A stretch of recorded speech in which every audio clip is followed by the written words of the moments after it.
जो नरेंद्र मोदी जी ने अरबपतियों के लिए किया वही हम किसानों के लिए करने जा रहे हैं।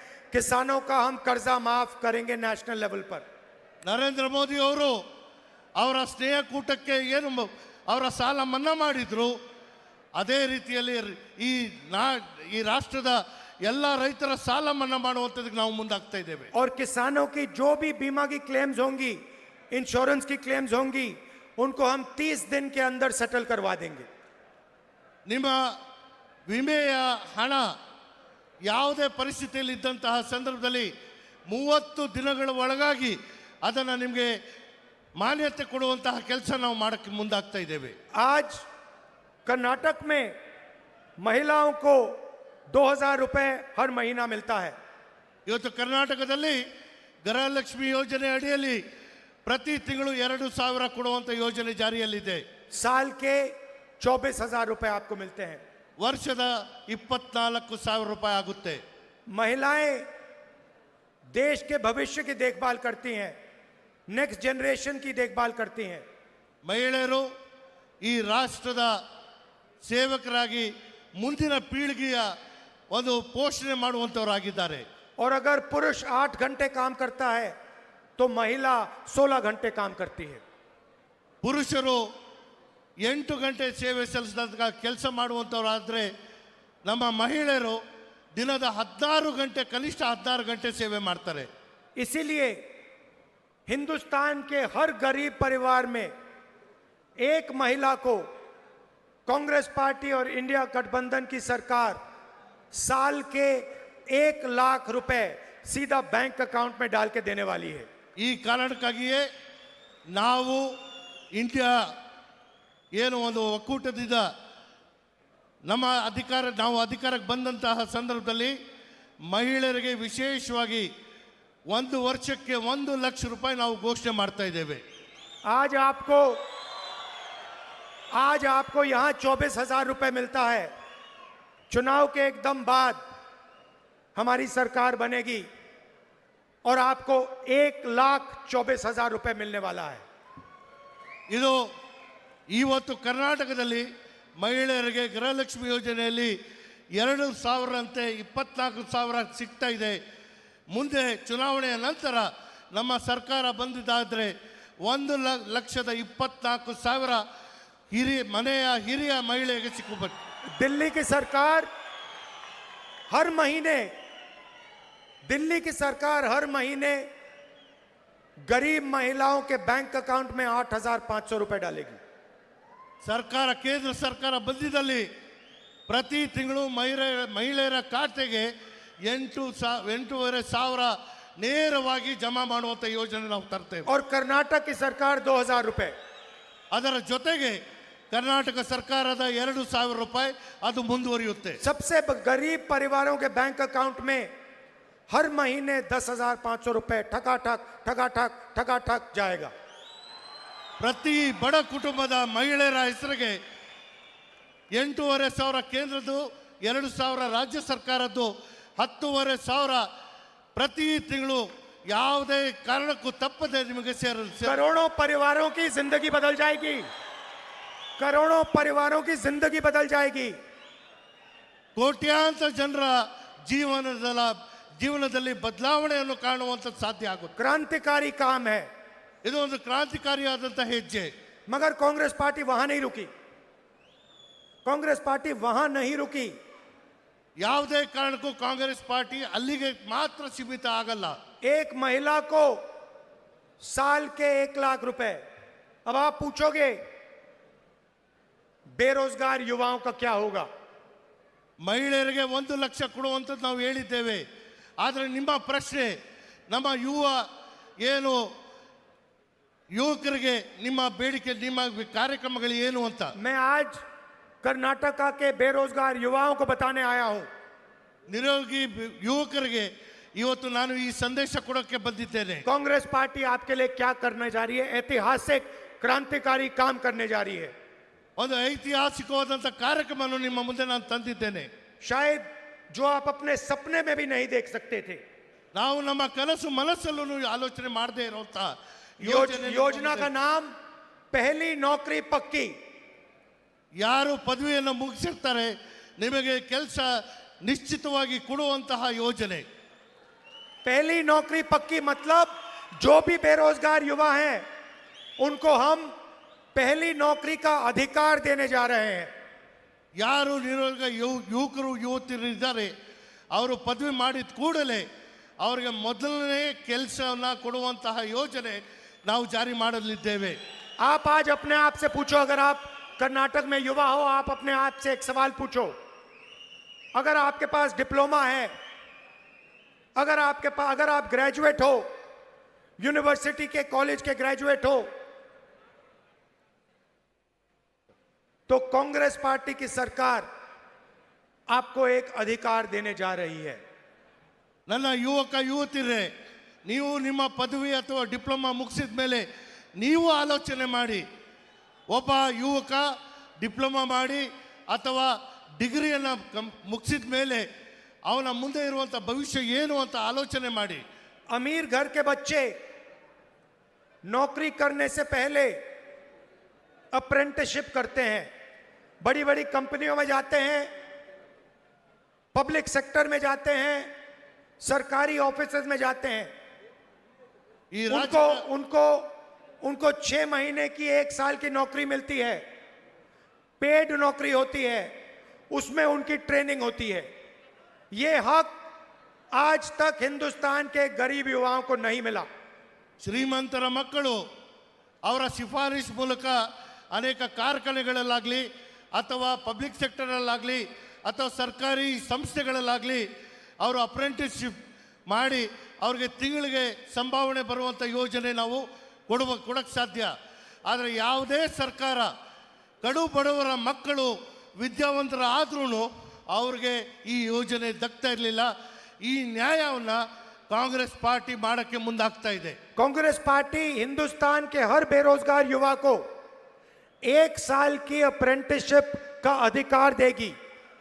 1 साल में युवा को हर महीने 8,500 रुपए मिलेगा, 1 साल का 1 लाख रुपए मिलेगा और बेस्ट क्वालिटी की उसको ट्रेनिंग मिलेगी. ನಮ್ಮ ಸರ್ಕಾರ ಬಂದಿದ್ದಲ್ಲಿ ನಮ್ಮ ರಾಷ್ಟ್ರ ವ್ಯಾಪ್ತಿಯ ಯುವಕ ಯುವತಿಯರಿಗೆ ಅವರು ಅವರ ವಿದ್ಯೆಯನ್ನು ಏನು ಪದವಿ ಅಥವಾ ಡಿಪ್ಲೊಮಾ ಮಾಡಿದ ಮೇಲೆ ಅಪ್ರೆಂಟಿಸ್ಸಿನ ಈ ಒಂದು ಅಧಿಕಾರ ಎಲ್ಲ ಬಡ ಕುಟುಂಬಗಳಿಗೂ ವಿತರಿಸಿ ಪ್ರತಿ ತಿಂಗಳು 8,500 ಸಂಭಾವನೆಯನ್ನು ಕೊಟ್ಟು ವರ್ಷಕ್ಕೆ 1 ಲಕ್ಷ ರೂಪಾಯಿ ಕೊಡೋಕ್ಕೆ ಮುಂದಾಗ್ತಾ ಇದೆ. हिंदुस्तान की इंडस्ट्रीज को, पब्लिक सेक्टर को करोड़ों ट्रेंड युवा मिलेंगे. ನಿಮಗೆ ತರಬೇತಿ ಕೊಡೋ ಮೂಲಕ ಈ ರಾಷ್ಟ್ರ ವ್ಯಾಪ್ತಿಯಲ್ಲಿರುವಂಥ ಕೈಗಾರಿಕೆಗಳು ಅಥವಾ ಉದ್ಯಮಿಗಳಿಗೆ ಉತ್ತಮವಾದಂತಹ ತರಬೇತಿ ಹೊಂದಿರುವಂಥ ಯುವಕರು ಲಭ್ಯವಾಗುತ್ತಾರೆ. ये है पहली नौकरी पक्की योजना. ಇದು ನಿಮ್ಮ ವಿದ್ಯೆಯನ್ನು ಮುಗಿಸಿದ ಕೂಡಲೇ ನಿಮ್ಮ ನೌಕರಿ ಪಕ್ಕಿ ಆಗುವಂಥ ಈ ಯೋಜನೆ ಕಾಂಗ್ರೆಸ್ ಇಂದ ನಾವು ಜಾರಿ 1 साल के बाद अगर युवा ने अच्छा काम किया तो उसकी नौकरी परमानेंट हो जाएगी. ನೀವು ನಿಮ್ಮ ತರಬೇತಿ ಸಂದರ್ಭದಲ್ಲಿ ಉತ್ತಮವಾದಂತಹ ಕಾರ್ಯವನ್ನು ನಿರ್ವಹಿಸಿದಲ್ಲಿ ನಿಮ್ಮ ಆ ವೃತ್ತಿಯಲ್ಲಿ ಆ ಹುದ್ದೆ ಕಾಯಂ ಆಗುವಂತಹ ಯೋಜನೆಯು ಕೂಡ ನಾವು ಜಾರಿ ಮಾಡ್ತೇವೆ. हमारी सरकार दुनिया में पहली सरकार होगी जो अप्रेंटिसशिप का अधिकार अपने युवाओं को देने जा रही है. ಇಡೀ ವಿಶ್ವದಲ್ಲೇ ಅಪ್ರೆಂಟಿಸ್ ಟ್ರೈನಿಂಗ್ ಏನಿದೆ ನಮ್ಮ ಯುವಕ ಯುವತಿಯರಿಗೆ ಜಾರಿ ಮಾಡ್ತಾ ಇರುವಂಥದ್ದು ಇದು ವಿಶ್ವದಲ್ಲೇ ಮೊದಲನೇ ಒಂದು ರಾಷ್ಟ್ರ ಆಗುತ್ತೆ, ಅದು ಭಾರತ. किसानों की मैंने बात की, महिलाओं की बात की, युवाओं की बात की, मजदूरों की भी बात करनी है.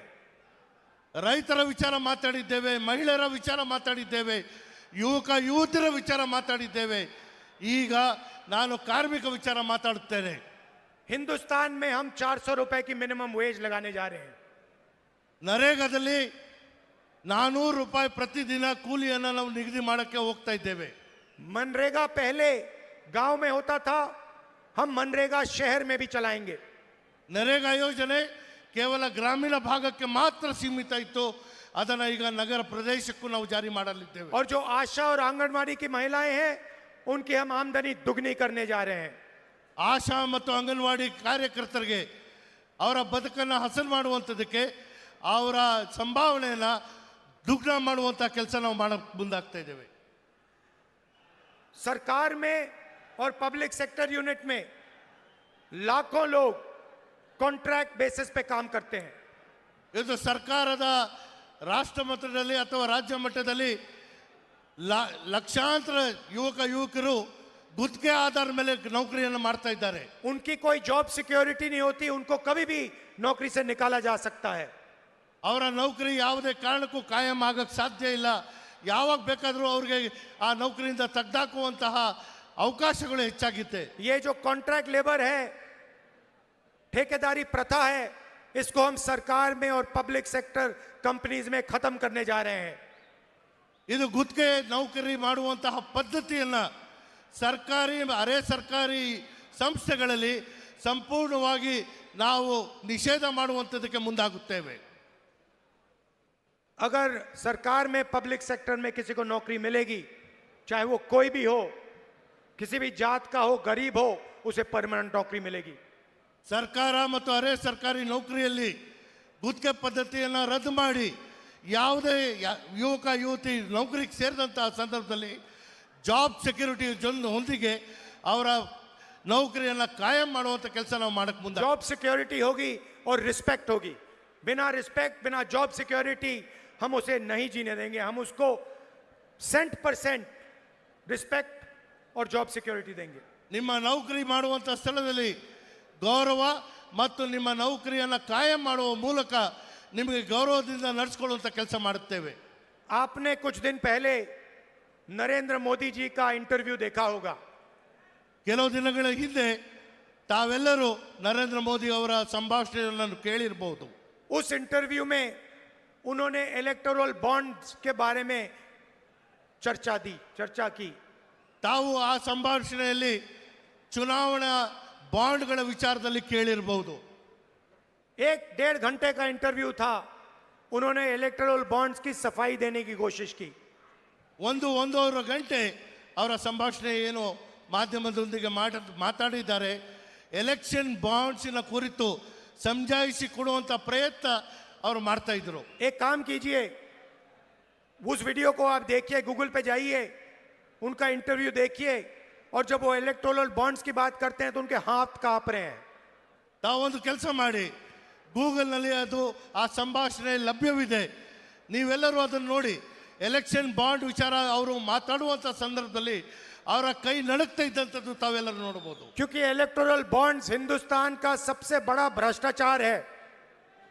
ಚುನಾವಣೆ ಬಾಂಡ್ಗಳು ಏನು ಎಲೆಕ್ಷನ್ ಬಾಂಡ್ಗಳು ಮಾಡಿದ್ರು, ವಿಶ್ವದಲ್ಲೇ ಇದು ಎಲ್ಲದಕ್ಕಿಂತ ದೊಡ್ಡ ಒಂದು ಏನು ಕರಪ್ಷನ್ ಹಗರಣ ಆಗಿದೆ. प्रधानमंत्री कहते हैं इलेक्टोरल बॉन्ड से हिंदुस्तान का राजनीतिक सिस्टम साफ होगा. ಪ್ರಧಾನಮಂತ್ರಿಯವರು ಹೇಳ್ತಾರೆ ಈ ಚುನಾವಣೆ ಬಾಂಡ್ ಮೂಲಕ ರಾಜಕೀಯ ವ್ಯವಸ್ಥೆಯಲ್ಲಿ ಸ್ವಚ್ಛತೆ ಬರುತ್ತೆ ಅಂತ ಹೇಳಿ. फिर पैसे किसने दिए, किसको दिए, किस तारीख दिए, वो सारा छुपा दिया उन्होंने. ಈ ಎಲೆಕ್ಷನ್ ಬಾಂಡ್ಗಳು ಯಾರಿಂದ ಪಡ್ಕೊಂಡ್ರಿ, ಎಲ್ಲಿ ಖರ್ಚು ಮಾಡಿದ್ರಿ ಅನ್ನೋದನ್ನ ಸಂಪೂರ್ಣವಾಗಿ ನಿಗೂಢವಾಗಿ ನಮ್ಮ ಮುಂದೆ ಇಟ್ಟಿದ್ದಾರೆ. सुप्रीम कोर्ट ने उनकी योजना को रद्द कर दिया, कहा यह इलेक्टोरल बॉन्ड स्कीम इलीगल है, बंद कर दिया उसे. ಸರ್ವೋಚ್ಚ ನ್ಯಾಯಾಲಯವು ಬಹಳ ಕಠಿಣವಾಗಿ ಹೇಳಿದೆ ಈ ಎಲೆಕ್ಷನ್ ಬಾಂಡ್ ಅನ್ನು ಸಂಪೂರ್ಣವಾಗಿ ರದ್ದು ಮಾಡಬೇಕು ಅಂತ ಹೇಳಿ. और कहा कि सारा डेटा पब्लिक को दिखाओ. ಜೊತೆಗೆ ಸರ್ವೋಚ್ಚ ನ್ಯಾಯಾಲಯ ಹೇಳ್ತು, ಎಲ್ಲಿಂದ ನಿಮಗೆ ಈ ಹಣ ಸಂಗ್ರಹ ಆಗಿದೆ, ಇದು ಪಡಿಬೇಕಾದ್ರೆ ನಿಮ್ಮ ಕಾರಣಗಳೇನು, ಇದು ಬಹಿರಂಗವಾಗಿ ಸಾರ್ವಜನಿಕರಿಗೆ ತಿಳಿಸಬೇಕು ಅಂತ ಹೇಳಿ. डेटा पब्लिक होता है तो पता लगता है. एक दिन किसी कंपनी को कॉन्ट्रैक्ट मिलता है, उसके एकदम बाद वही कंपनी बीजेपी को हजारों करोड़ रुपए पकड़ा देती है. ಈ ಮಾಹಿತಿ ಸಾರ್ವಜನಿಕ ವಲಯದಲ್ಲಿ ಬಂದಂತಹ ಸಂದರ್ಭದಲ್ಲಿ ಗೊತ್ತಾಗುತ್ತೆ. ಕೆಲವು ಕಂಪನಿಗಳಿಗೆ ಕೆಲಸದ ಆದೇಶ, ಕಾರ್ಯ ಆದೇಶ ಕೊಟ್ಟಿದ ಮೇಲೆ ಮಾರನೇ ದಿವಸ ಬಿಜೆಪಿಗೆ ಲಕ್ಷಾಂತರ ರೂಪಾಯಿ ಕೂಡಿಕರಿಸಿ ಎಲೆಕ್ಷನ್ ಬಾಂಡ್ ಮೂಲಕ ಪಡ್ಕೊಂಡಿರುವಂಥದ್ದು. किसी कंपनी पर सीबीआई इंक्वायरी होती है, ईडी की इंक्वायरी होती है, कुछ ही दिन बाद वो कंपनी बीजेपी को पैसा देती है और सीबीआई इंक्वायरी खत्म हो जाती है. ತಮಗೆ ಗೊತ್ತಿದೆ, ಭ್ರಷ್ಟಾಚಾರವನ್ನು ನಿರ್ಮೂಲನೆ ಮಾಡುವಂತಹ ನೆಪದಲ್ಲಿ ಕೆಲವರ ಮೇಲೆ CBI, ED ಮತ್ತು ಇನ್ಕಮ್ ಟ್ಯಾಕ್ಸ್ ದಾಳಿಗಳನ್ನ ಮಾಡಿ ಅವರಿಗೆ ಹೆದರಿಸಿ ಅವರಿಂದ ಹಣವನ್ನು ವಸೂಲಿ ಮಾಡಿ CBI, ED ಅಥವಾ ಇನ್ಕಮ್ ಟ್ಯಾಕ್ಸ್ ಮುಕದ್ದಮೆಗಳನ್ನ ರದ್ದು ಮಾಡಿರುವಂಥದ್ದು ನಮ್ಮ ಮುಂದೆ ಮಾಹಿತಿ ಇದೆ. सड़कों पे इसे एक्सटॉर्शन कहा जाता है, हफ्तेबाजी कह जाती है. ಇದಕ್ಕೆ ವಾರ ವಸೂಲಿ ಮಾಡುವಂತಹ ಪರಿಸ್ಥಿತಿಗೆ ಇವರು ತಂದು ನಿಲ್ಲಿಸಿದ್ದಾರೆ. आमतौर से ये काम छोटे छोटे गुंडे करते हैं. ಇದು ಸಾಮಾನ್ಯವಾಗಿ ನಮ್ಮ ಮಧ್ಯೆ ಇರುವಂತಹ ಕೆಲವು ಗೂಂಡಾಗಳು ಮಾಡುವಂತ ಕೆಲಸ. ಇವತ್ತು ಒಂದು किसी को धमका दिया और उससे पैसे ले लिए. ಕೆಲವರಿಗೆ ಹೆದರಿಸಿ ಬೆದರಿಸಿ ಹಣ ಪಡ್ಕೊಂಡು ಹೋಗೋದು. दुनिया का सबसे बड़ा एक्सटॉर्शन स्कैम इलेक्टोरल बॉन्ड्स है. ವಿಶ್ವದಲ್ಲೇ ಅತ್ಯಂತ ಗಂಭೀರವಾದಂತಹ ಒಂದು ಭ್ರಷ್ಟಾಚಾರದ ಸ್ಕ್ಯಾಮ್ ಅಂದ್ರೆ ಇದು ಎಲೆಕ್ಷನ್ ಬಾಂಡ್. इसीलिए इसको समझाते हुए प्रधानमंत्री के हाथ कांप रहे थे. ಈ ಕಾರಣಕ್ಕಾಗಿದೆ ಇದರ ಸಮಜಾಯಿಸಿ ಕೊಡುವಂತಹ ಸಂದರ್ಭದಲ್ಲಿ ಪ್ರಧಾನಿ ನರೇಂದ್ರ ಮೋದಿ ಅವರ ಕೈ ನಡುಕ್ತಾ ಇದ್ದಂಥದ್ದು ನಾವೆಲ್ಲರೂ ನೋಡಬಹುದು. सरकार ने कंपनियों को धमकाकर डराकर उनसे पैसे लिए हैं. ಸರ್ಕಾರ ತನ್ನ ಒಂದು ಪ್ರಭಾವವನ್ನು ಬೀರಿ ಕೈಗಾರಿಕಾ ಉದ್ಯಮಿಗಳಿಗೆ ಹೆದರಿಸಿ ಬೆದರಿಸಿ ಹಣವನ್ನು ವಸೂಲಿ ಮಾಡಿರುವಂಥದ್ದು. हजारों करोड़ के इंफ्रास्ट्रक्चर के प्रोजेक्ट्स देने के बाद हफ्ता लिया है, शेयर लिया है, प्रॉफिट शेयर लिया है. ಕೋಟ್ಯಾಂತರ ರೂಪಾಯಿ ಬೆಳೆ ಬಾಳುವಂತಹ ಅಭಿವೃದ್ಧಿ ಕೆಲಸಗಳಲ್ಲೂ ಕೂಡ ಅವರು ಯಾರಿಗೆ ಕೊಟ್ಟಿದ್ದಾರೆ ಅವರಿಂದ ಇವರು ಹಫ್ತಾ ವಸೂಲಿ ಮಾಡೋ ರೀತಿಯಲ್ಲಿ ಹಣ ಸಂಗ್ರಹ ಮಾಡಿದ್ದಾರೆ. मगर ये बातें आपको मीडिया नहीं कहेगी, क्योंकि मीडिया आपकी नहीं है, किसानों की नहीं है, मजदूरों की नहीं है. ಈ ವಿಚಾರಗಳು ತಮಗೆ ಮಾಹಿತಿ ತಂದುಕೊಡುವಂಥದ್ರಲ್ಲಿ ನಮ್ಮ ಮಾಧ್ಯಮವರು ನೇರವಾಗಿ ನಿಮಗೆ ಹೇಳೋಕ್ಕೆ ಸಾಧ್ಯ ಇಲ್ಲ. ಯಾಕಂದರೆ ಇವರು ಸಾಮಾನ್ಯ ಜನರಾಗಲಿ ಪ್ರಜೆಗಳಾಗಲಿ ರೈತರಾಗಲಿ ಇವರ ಪರ ಇರುವಂತಹ ಮಾಧ್ಯಮ ಅಲ್ಲ. चुनाव में मैंने आपसे कहा था कि यहां पे एक बीजेपी है और दूसरी उनकी बी टीम है. ಚುನಾವಣಾ ಸಂದರ್ಭದಲ್ಲಿ ನಿಮ್ಗೆ ಹೇಳಿತ್ತು, ಒಂದು ಕಡೆ ಬಿಜೆಪಿ ಆದರೆ ಮತ್ತೊಂದು ಕಡೆ ಬಿ ಟೀಮ್ ಇದೆ ಅಂತ ಹೇಳಿ. और आपने ये बात मान ली थी ತಾವೆಲ್ಲರೂ ಇದನ್ನ ಸಾಕ್ಷಿಯಾಗಿ ಒಪ್ಕೊಂಡಿದ್ರಿ. और आज ये बात सबके सामने आ गई है. सिर्फ बी टीम नहीं है, उनके पार्टनर है. ಇದು ಕೇವಲ ಇದು ಒಂದು ರಾಜಕೀಯವಾದಂತಹ ವ್ಯಾಖ್ಯೆ ಆಗಿರಲಿಲ್ಲ. ಇವತ್ತು ನೈಜವಾಗಿ ಎ ಟೀಮ್ ಜೊತೆಗೆ ಬಿ ಟೀಮ್ ಇಬ್ರು ಮಿಲನ ಆಗಿರುವಂಥದ್ದು ನಮ್ಮ ಮುಂದೆ ಕಾಣ್ತಾ ಇದೆ. उनकी 24 घंटे मदद करते हैं एक दूसरे की वो 24 घंटा मदद करते हैं. ಇವರು ಪರಸ್ಪರ ಒಬ್ರಿಗೊಬ್ರು ಸಹಾಯ ಮಾಡುವಂಥದ್ದಕ್ಕೆ ಪಾರ್ಟ್ನರ್ ಆಗಿ ನಮ್ಮ ಮುಂದೆ ಬಂದಿದ್ದಾರೆ. यहाँ पे आप कांग्रेस पार्टी के कैंडिडेट को जिताइए, भारी बहुमत से जिताइए और पूरे कर्नाटक में कांग्रेस पार्टी का समर्थन कीजिए. ಇಲ್ಲಿ ತಾವೆಲ್ಲರೂ ಕಾಂಗ್ರೆಸ್ ಪಕ್ಷದ ಅಭ್ಯರ್ಥಿಗೆ ಆಶೀರ್ವಾದ ಮಾಡಬೇಕು, ಗೆಲ್ಲಿಸಬೇಕು. ಇದೇ ರೀತಿಯಲ್ಲಿ ರಾಜ್ಯದ ಉದ್ದಕ್ಕೂ ಕಾಂಗ್ರೆಸ್ ಪಕ್ಷವನ್ನು ಬೆಂಬಲಿಸಬೇಕಾಗಿ ನಾನು और हमारे जो कार्यकर्ता हैं, बब्बर शेर हैं, आपको दिल से मैं धन्यवाद करता हूं कि आप हमारी विचारधारा के लिए और कांग्रेस के लिए 24 घंटा लड़ते हो, अपना खून पसीना देते हो. ನನ್ನ ಪಕ್ಷದ ಕಾರ್ಯಕರ್ತರು, ಈ ಪಕ್ಷದ ಸಿಪಾಯಿಗಳು, ನಿಮ್ಮ ಮೇಲೆ ನನ್ನ ನಂಬಿಕೆ ಇದೆ. ನೀವೆಲ್ಲರೂ ನಮ್ಮ ಪಕ್ಷಕ್ಕೆ ಬೆಂಬಲವನ್ನು ಕೊಡಿಸೋದ್ರಲ್ಲಿ ಮುಂದಾಗ. धन्यवाद. जय हिंद. ಜೈ ಹಿಂದ್.